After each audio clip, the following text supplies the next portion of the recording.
ICC ने PCB को बहुत जबरदस्त फटकार लगाई है। कहा है आप ऑर्डर फॉलो करिए। सबसे बड़ी खबर इस समय यूएई से आ रही है। आईसीसी ने पीसीबी को जोरदार फटकार लगाई है। इससे बड़ी खबर कोई नहीं हो सकती।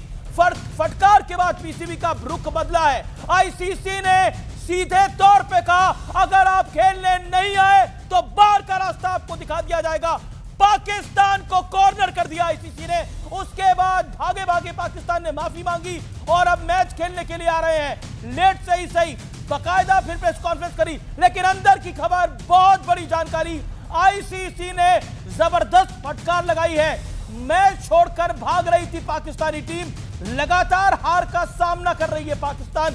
आईसीसी ने जबरदस्त तरीके से फटकार लगाई है। यह बहुत बड़ी खबर है। प्रोफेसर संगीत रागी, यह नए भारत की ताकत है।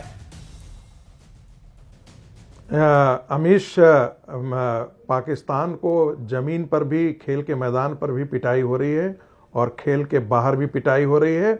और इस पिटाई में भी वो उस समय भारत की ताकत थी जमीन पर, यहाँ भी भारत की ही ताकत है।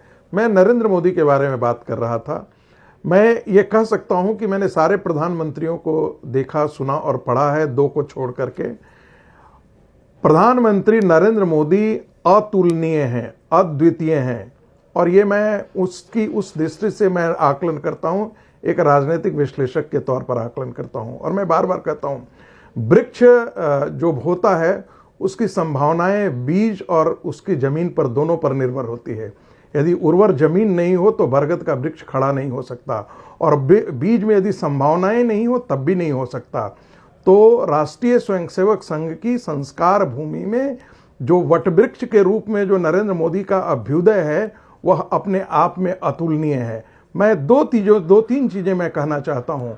और मैं ये भी कहता हूं कि नरेंद्र मोदी गढ़े नहीं जाते हैं। नरेंद्र मोदी नियति और विधान की देन होते। कश्मीर से 370 किसी को छूने की हिम्मत नहीं होती थी। राम मंदिर पर किसी को हिम्मत नहीं थी।